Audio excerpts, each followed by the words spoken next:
Well,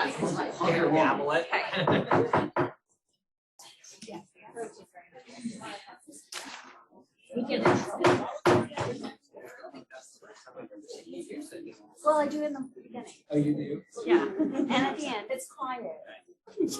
Yeah, I'll, yeah. It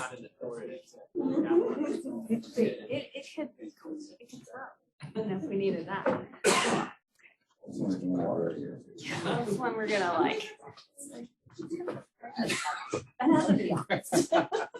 No gals. All right, welcome back from the break. And we are on the next item on the agenda, which is our legal services. This would be item 9A of the update and discussion on Western Heights. By the way, let's see. Yes, Brad Clark. All right, very good. Good day, Superintendent, honorable, esteemed members of the State Board of Education. Talking about financials here on this first item, I had the instinct after listening to Carolyn. She does such a good job with the financials that maybe she should present on the topic here. So I'm going to take it back a little bit to start. Sorry. Mike? Put it up some. Jeremy, can I raise the mic? Yeah, sure. So we can hear you. The question is, will you be able to handle Very the quiet today. remote? That's the key here. Let's see if you can manage the remote.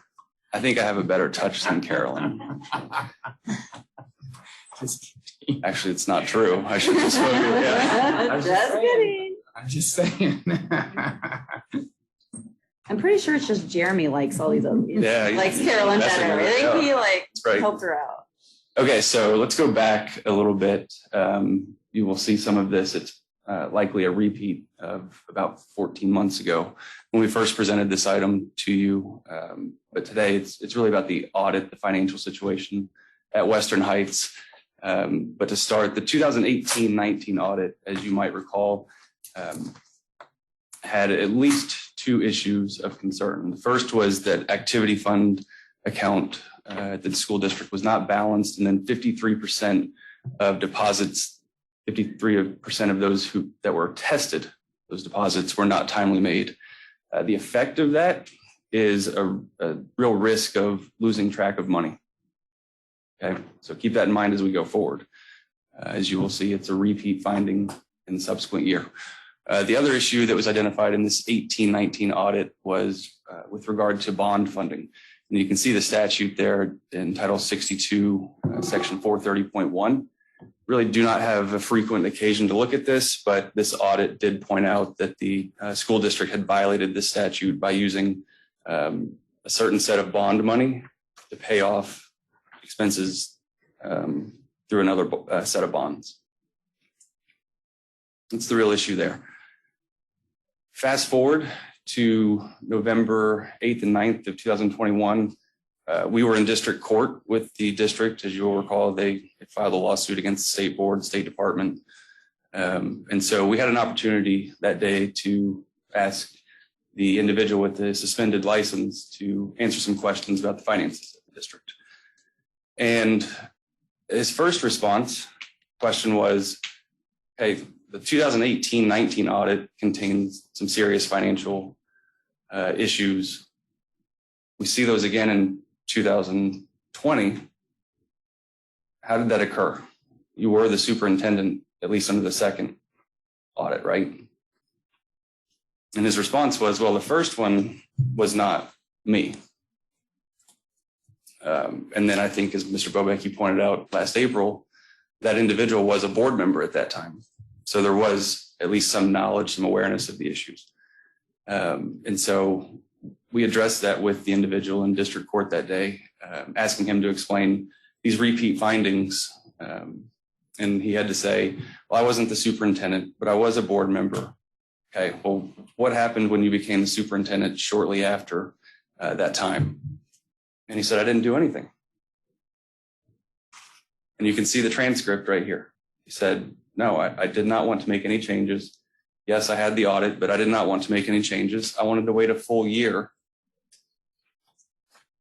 And that was a surprise answer to everyone in the courtroom, including the Honorable Judge Timmons. And you can see the transcript here where I paused and took a clear step back as she engaged in the conversation with this individual. It was quite a surprise to hear that response. So we had audit findings, and I, as the superintendent, as the CEO of the school district, did nothing to address those for a full year.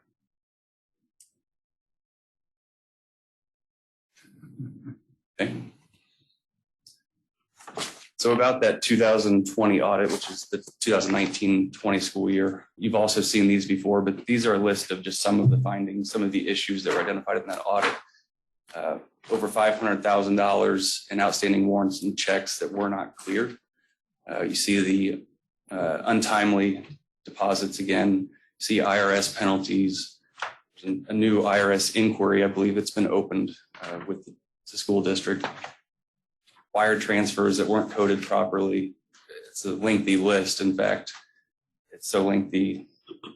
These are just samples that are on 2 slides.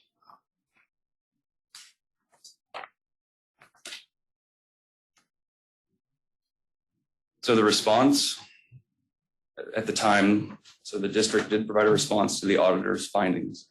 The superintendent, who is the individual with the suspended license, provided that response, and the response provided by the school district said, we had staff and payroll issues. These will never happen again. You can rest assured that it will not happen. We're good. I will talk to staff, make sure that that does not occur. We had new personnel, didn't have the right training. I've got this. We're in good shape going forward. That was the response, basically. So then recently, the latest audit, which covers the 2020-21 school year, to be clear, that's prior to the state board's intervention in that school district. So nothing I'm about to talk about relates to anything post July 12th, 2021. Okay. So this audit of the 2020-21 school year has been made public recently. Contains, I think it was 19 findings. And so we'll go through at least some of them today. Who conducted that? It's the same auditor as that conducted the prior year audits. I do believe that next year a new auditor will be brought in. So the first finding was a condition that employees were without contracts. At least some employees were without contracts for this school year. What effect or what criteria, what sets that off is a lack of internal controls to ensure that all employees in the district have a contract that guides their pay, their leave, all of that stuff. The effect is you may have a risk, and we did see this, that employees were paid without the approval of the board, not just without the approval, without the knowledge of the Board of Education. In fact, when they did the payroll, they used the year prior employment contract because those employees didn't have a current year contract. And out of the sample that the audit covered, 5 employees did not have that contract. 10 employees were overpaid. 2 employees were underpaid. And we're talking several thousands of dollars for each of them. The effect, again, employees are paid amounts that are not correct. They're not paid in accordance with board requirements to have approval on all of that. And so it's really not a surprise when you see that first finding that you're going to have the second one. The next finding is a condition that payroll deductions, employee benefits were not reconciled. That is a repeat finding from the year prior. Deductions not paid to the receiving entity, benefits paid for employees who are no longer with the school district. You're going to see a trend developing if you haven't already.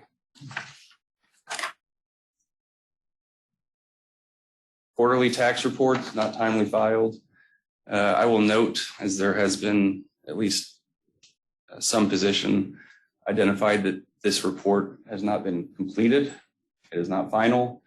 The audit report itself is signed in, I think, 3 different locations by the auditor. It's notarized, and in fact, it has on this finding, as of report release date, which is signaling that it is complete. the second quarter of 2021, those tax reports had not been filed. Like as of this week? As of May of 2022. That's Q2 of 21. Correct.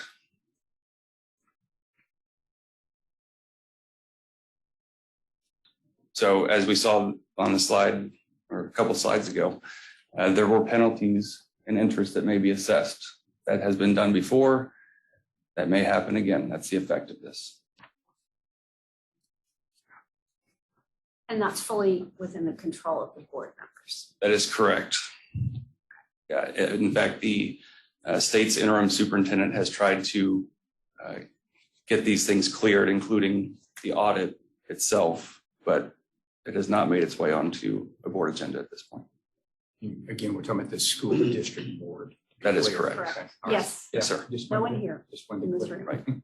Right. Next finding This table. is Do we have the authority to put items on the agenda?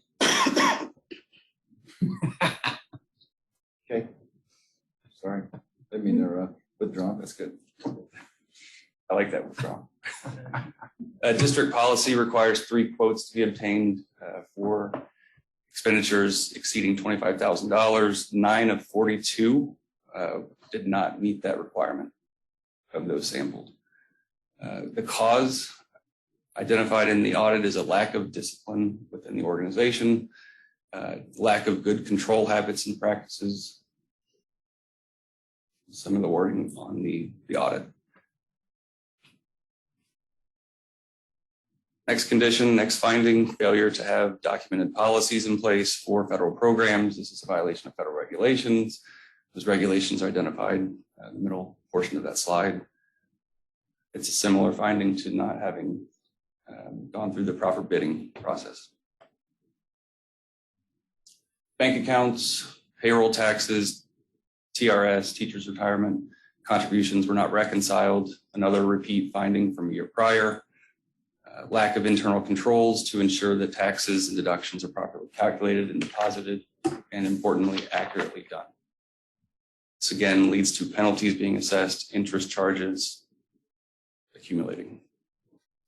This all occurred after you guys were told, or we were told that everything was under control. Your comments earlier. Are you referring to the testimony in court, or maybe it was the response to the audit? That's correct. Next finding, 16 of 59 purchase orders were supported. You can do the reverse math of that. That would mean that that number, those that were not supported with documentation. So all expenditures not only have to be approved by the local board of education, there should be a purchase order that is dated of that date or before, and a properly approved encumbrance. Effect of this may lead to overspending, exceeding appropriations is the identified possible effect of that. So under regulations, requirements, every school district has to have an accurate inventory of all of the equipment that is purchased. And with respect to the use of CARES fund, the auditor found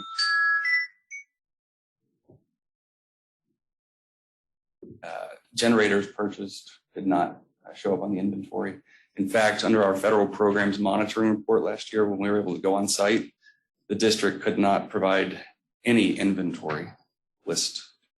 And so a natural question is, what happens if there's a fire? How do you account for that inventory? And the response at that time was, not sure.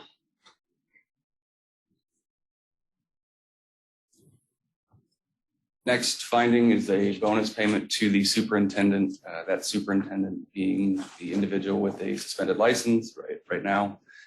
There was lack of documentation to demonstrate that Sorry. just hit the mic up a little bit. Funny. Lack of documentation to demonstrate that the criteria were met for that. What criteria? The contract required an effective evaluation by board members, and that did not happen. I think the audit identifies one evaluation identified effective. But a $25,000 bonus payment was made.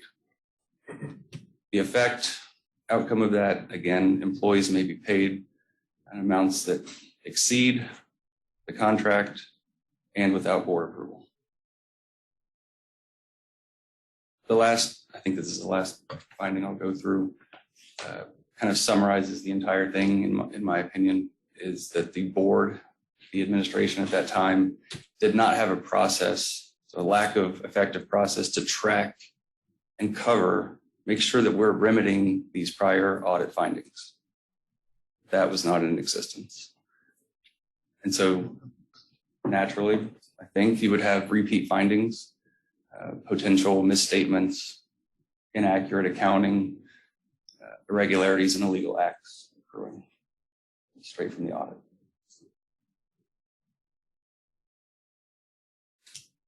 Any questions on this report? It's not recommended for any action. It is a report.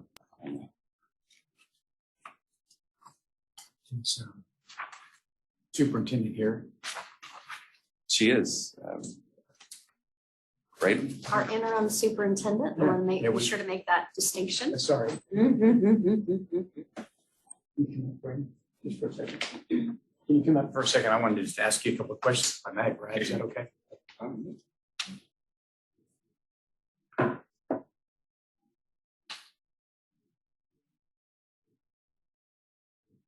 When you were here last month, you told us you felt like things were kind of starting to move along better, but Yes. You were kind of unclear on what may be happening in the near future. Can you give us any update on any of those things? How are we doing now? Or As far as with the 200 things. yeah, that's right. Just Let's talk about the audit that you Okay. just went over. Is there anything, I'll be more specific, is there anything we can do to help you in regards to everything he just presented? Well, obviously, there's lots of process and procedure issues that we have, and we really want to, going forward from July 1, we're really looking at all those processes and procedures, especially based on the findings from this most recent audit. It would be, it's honestly in such a disarray that we would really like to look at bringing someone in to help us, as far as maybe a team coming in to help us look at all the different areas and what we need to be doing to get everything cleaned up, and making sure that we are, again, those processes and procedures are done, and that all of our records are kept as they should be, and that we're able to make sure we have all that documentation, like the inventory lists and things like that should be just standard practice. Go ahead. I was just saying, what needs to happen for that to take place? We will have to look at asking, I believe we'll have to look at asking for an RFP for a company to come in and help us, and just really get in there and make sure that we have everything that we need to balance and to figure out what documentation that we have or don't have and how to move forward from here. Because basically, I mean, the way that Rod was running through that, you can see that we need to it's in all areas there, and we need to make sure that going forward that those kind of mistakes do not happen. Because when you're making mistakes in contracts, your teachers and your support staff are very obviously unhappy, and it causes problems, and then we can't keep our staff. Speaking to what you just said, I mean, this is really a deliberate and grotesque act of doing the wrong thing. It's not just short of acting criminally. I mean, this is unethical. And we want to make sure that this doesn't happen again in any other district. Absolutely. You know, learning from this experience, I think that the State Board of Education should put parameters in place and really areas where when you do see a superintendent going down this path, that we don't have to go through this all over again. I think this is a huge learning experience, not only for superintendents districts, but for this department. how can we keep that from not happening again? And that's a question for whoever can Now, answer this, that. this is not a normal thing. No. And certainly, lots of districts have watched and observed what occurred at Western Heights, for example. And remember that superintendent was seeking certification, but prior to that had been a board member overseeing. It's the board is the fiduciary, and the board has the responsibility to have the right people in place. That's great point. Number one. Second, we do have that revocation proceeding that will begin next month.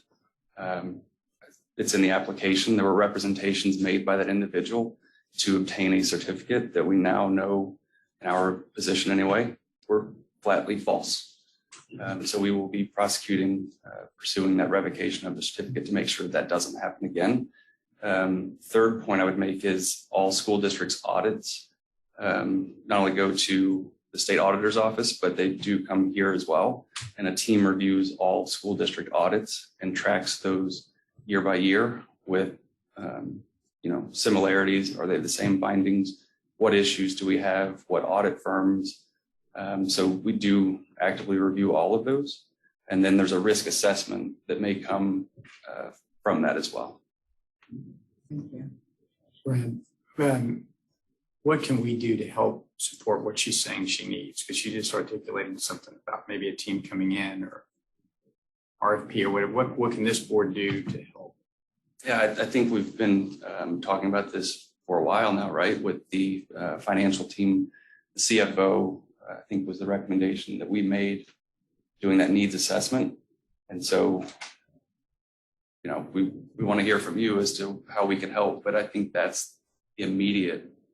There's so much backlog of a problem in the financial department, in my look at it, that it's going to continue. It's going to take a while to turn that ship around. That should not be, to me anyway, that's not the secret. I guess my question, if you let me, is, if it's issuing an RFP, I assume that the board, I don't know if the board has to approve the issuance of the RFP. I know obviously they have to approve want to award the RFP.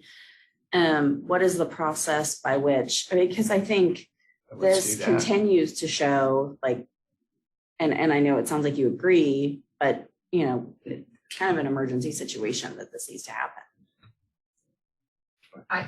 I want to address to the CFO thought process. And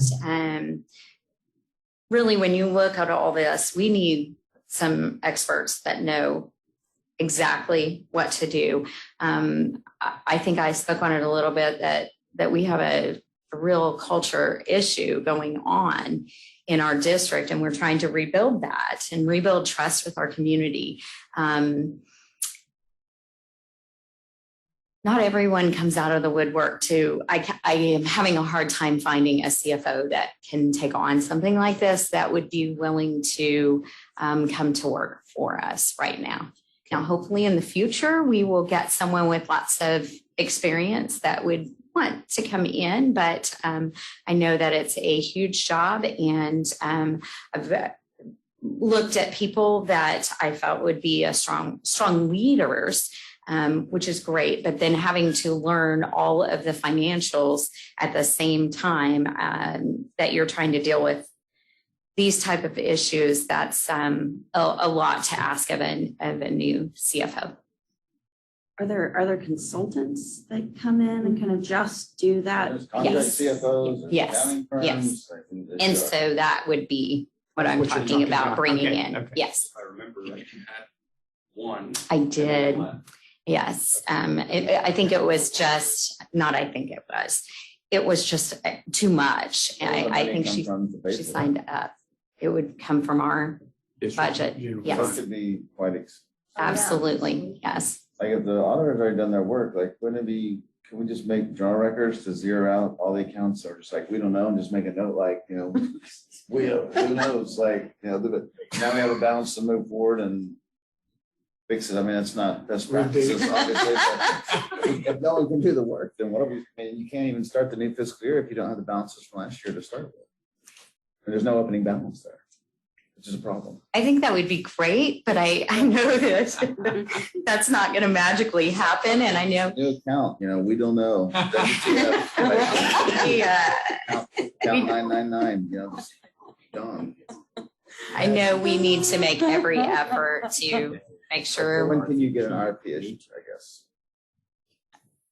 as soon as possible. Do you need help writing the RFP? I mean, is that something the department can help Or with? would it be, and I mean, I don't know if it would be helpful, but would there be a potential for board action today that allows for you to proceed with pursuing an RFP, or do you have to first go through the process of going through the board, the local board first, and then we override if they deny? I will defer to Travis, but I think this is identified as a non-action item. Oh, it is, okay, so I saw on the agenda that all of them looked like they were action because it was out to the side, but you know what, I think I viewed it that way, but it's not accurate. Action B. B is the action, so, yeah, never mind. Yeah. We can't. Can we move on to number B? So does it say passed? Yeah, it's for the June 13th board meeting. So that'll just have to come up again if you have a problem. The reason there's a problem is because we have a board that is being led by someone who's standing in the way. Yeah. I'm sorry you're going through that. But I get that, but I also know that this board has the ability to, and I know we're trying to do a little dance here, but at some point, it falls on us Right. that this is still occurring because we are ultimately in control seems a little harsh, but like the school is under our purview. So at some point, as far as I'm concerned, it comes back on us that these things aren't happening. And so Just be considered. I think we need whatever we need to do if you are getting stonewalled at a certain point, this board, I think, has the ability and willingness, I guess I can only speak for myself, to make changes that are needed to move forward. I think. When is your next board meeting? We have a special board meeting on June 30th for closeout, but then the following meeting would be July 11th, I believe is the date. So if you chose to, you all can work out the timing, but I don't know if there's what kind of lead time it would take To do prepare that. and do the work of here's the scope of what we would need in an RFP. And it may coincide with our next board meeting, But we which just sure should, it happens. just a quick break and let Travis and Brad chat. Okay. Yeah, let me do that. We'll be right back. Stand by. Are we taking a 5 minute This is a break. Yeah. Okay, 5 minutes. I'm calling for a break.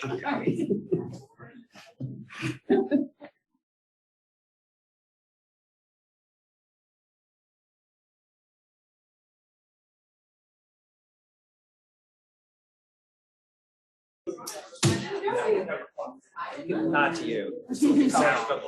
Okay. All right, we will begin to return to our seats to conclude this break.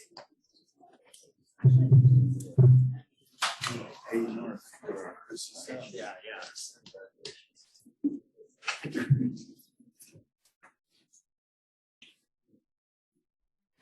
All right, we are returning back from break. Yeah, so I appreciate you giving me a second. My analysis is that action item B, specifically the first phrase of it, would give you, if you so chose, the authority to pass a resolution today instructing the Western Heights Board to retain a qualified accountant for the RFP process, working in cooperation with Superintendent Savage and her legal counsel. So that, I think that would be an appropriate and permissible action by this board. So moved. Second. Any other, thank you for that. There you go. Thank you, Travis and Brad. Appreciate it. And is there any discussion, any questions? Well, we want to make it effective immediately, right? Yeah. Okay. So we are directing them now. Thank you. Please call the roll to make that, carry that, there was a motion and a second. A bunch Yes. of seconds, yeah. Okay. Mr. Smith, Ms. Hernandez, Aye. Mr. Bober, Aye. Ms. Mendes, Aye. Superintendent Hofmeister. Aye. All right, that motion carries. Cool. Are there any other motions or things to entertain Yeah. related to this Does anybody item? know about June 13th meeting at Western Heights? No, No, I don't think so. no recommended. Not at this time. Sure, that was fun. Yeah, no recommended action. Okay. Okay. Then I also make a motion to approve the Western Heights, June 13th. Actions. Do we need to do that? Or shall we not? Do we Yeah. need to do that Let's or not not? take action, I'm looking at Travis, I'm sorry. Yeah, I don't think you have to take action. I think if you take no action, especially not reviewing their agenda and what they pass, what's not. it just continues and it need not be done. So I think it'd be in this. Yeah. Then never mind. Withdrawn. Withdrawn. All right. Okay, thank you. Item number C. 9C.